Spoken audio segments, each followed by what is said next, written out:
Linda. And I'm Troy, and we are Wines, Pines, and Canines.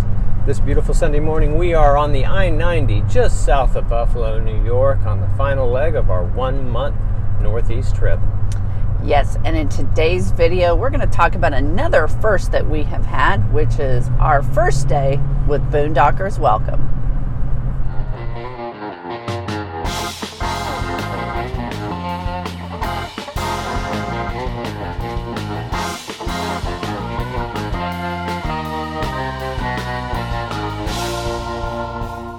Today we're going to give you a basic overview of the program. We're going to talk about its features and benefits, and we're also going to bring up a couple things that might be potential drawbacks. And we're also going to give you some travel shots as we traveled from Maine to Vermont via the Kancamagus Highway in New Hampshire. So Boondockers Welcome is a program very similar to Harvest Host. And actually, Harvest Host bought Boondockers Welcome not too long ago. But instead of businesses allowing you to stay on the property, it's individual people and campers around the country allowing you to stay on their properties.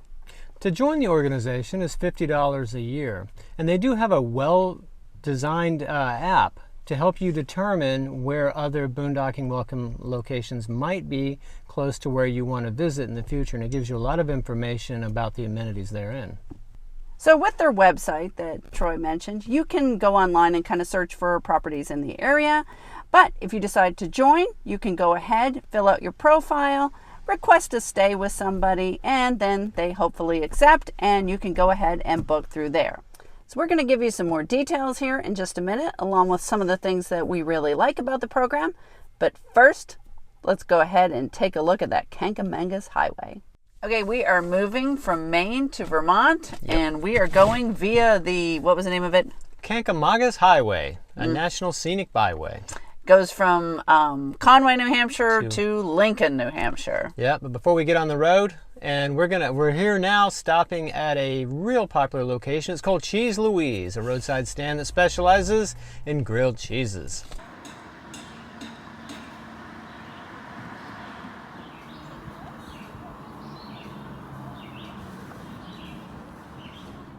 Well, we got just the regular Vermonter, which is just a regular grilled cheese with Cabot cheddar, but they have all kinds of other gourmet grilled cheeses if you're in the area. Got a spring salad, and of course, a whoopie pie for dessert.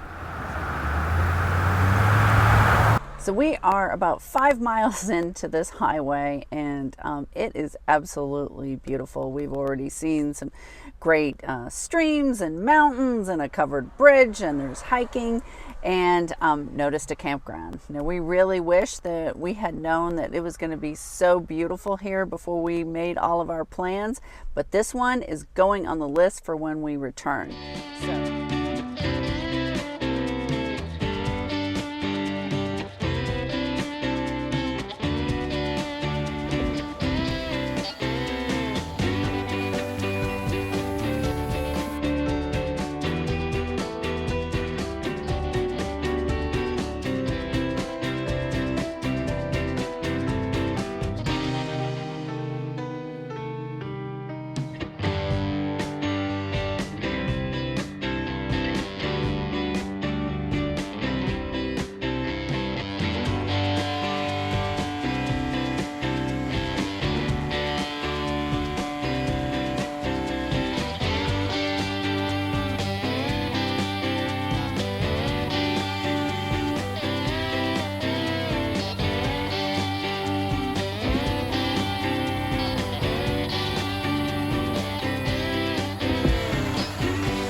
of the things I really liked about Boondockers Welcome was the ease of use on the website.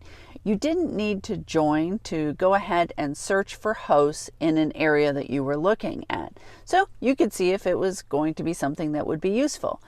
Now, to actually get specific addresses or names, you have to join, you fill out a profile, then you request a stay, the person hopefully accepts, and at that point you get their information as far as, the specific address, telephone numbers, and full names.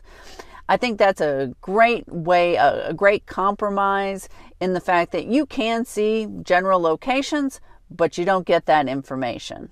Another thing I liked on the website, before joining, I could look at their profiles and also all the reviews of the property to get some additional details. Now, on those profiles, it'll list things like, do they allow one-night stay or a multi-day stay? Do they have hookups? Do they charge for those hookups? Do they allow things like a generator or dogs? It'll also tell you how far in advance or how quickly you can book a stay. Some allow same-day booking. Some people allow you to book up to 30 days in advance. It really just depends on the host. It also will give you important information as to how big of a rig can get on their property. A lot of these are in driveways. Some are actually in, inside of urban areas. Some are more rural. So, it's really going to vary how big of a rig that they will allow. On this trip so far, we've stayed at 2 different Boondockers Welcome locations. One was located just outside Burlington, Vermont. The second one located in central Connecticut. The first one had nice views, lots of room to roam, lots of grass. It had 30 amp hookup and it had water service directly beside the site. The second one, not so much on the views. Wonderful location though, because what we were using it for, and it had 110 service and water on site. Yeah, and that's the first positive of this, is that unlike a lot of harvest hosts, a lot of these Boondocker Welcomes actually come with some sort of hookup. Like Troy said, we had 30 amp water, 110 water available. Others provide Wi-Fi. Some I've actually seen have some type of place to empty your tanks. Now, there's also a lot that are truly dry camping. So you're going to need to just check the profile and it'll say. Also, some of them charge for hookups, some don't, but it is recommended that you always leave, some type of small gift for your host. Sure. Another great aspect to this organization, with 2,700 participating members, there's likely to be one close to you. And we found that out because in Connecticut, where we had to visit some family, there are no RV parks where we were going. The closest place we could find was over an hour away, so that would have been every morning and night having to drive for an hour. So we were very grateful for these folks. Yes, and another great aspect that we like is that these hosts are campers like us. So they understand the lifestyle and can have some very valuable information about the places that you are visiting. When we arrived in Vermont, the family that we were staying with, they handed us a binder like this thick of pamphlets and just general information about the area. And one of the things we liked most was it also had 3 pages of available dump stations in the area. But as great as a program as this is, there may be a few drawbacks for some. So we're going to go over those in a minute, but first we're going to check out some views from Vermont.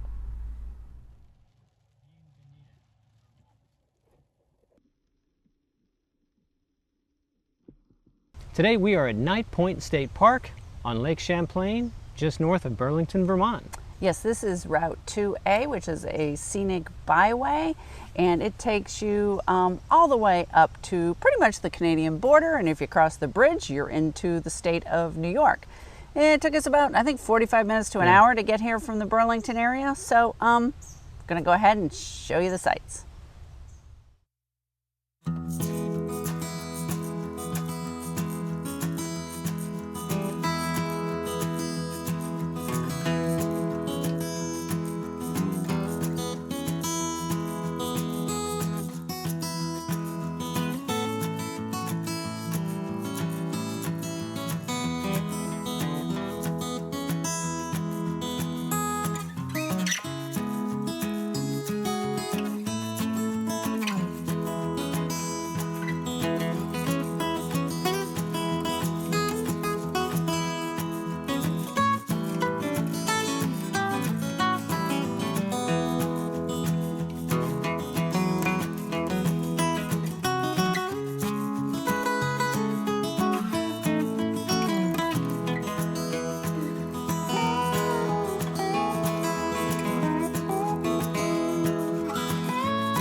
taking a quick stop here in the little town of Moortown, Vermont.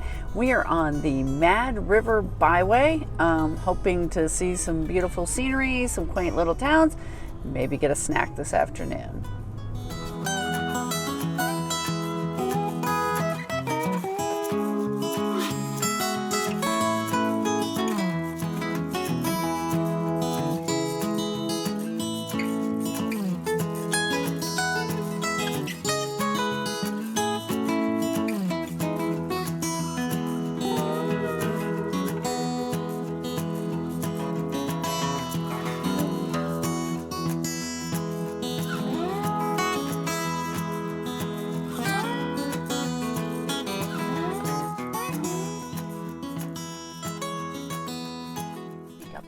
I just want to take a second to thank the two families that opened up their property for us to use.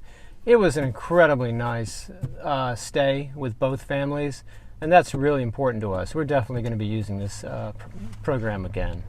Right. But with every great program, there's a few things that, may not work for everybody. One of the things was because these were in urban areas, you were staying in driveways. So, you were right there in the middle of their life.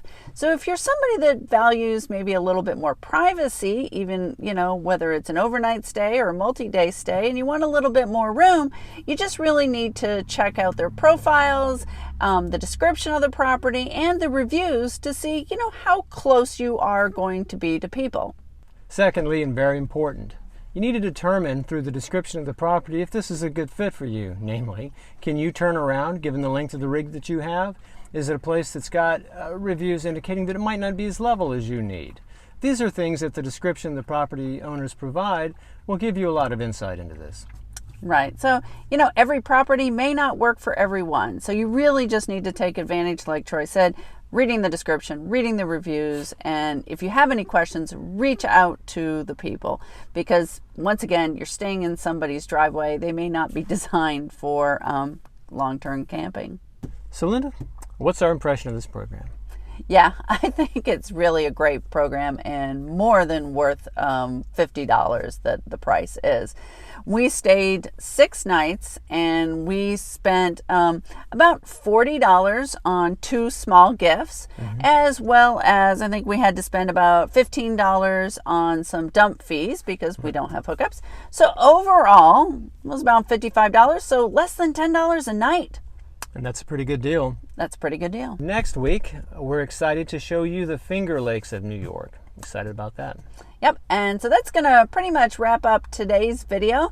But next week, like Troy said, we're heading out to the Finger Lakes. So we're going to be staying at some Harvest House.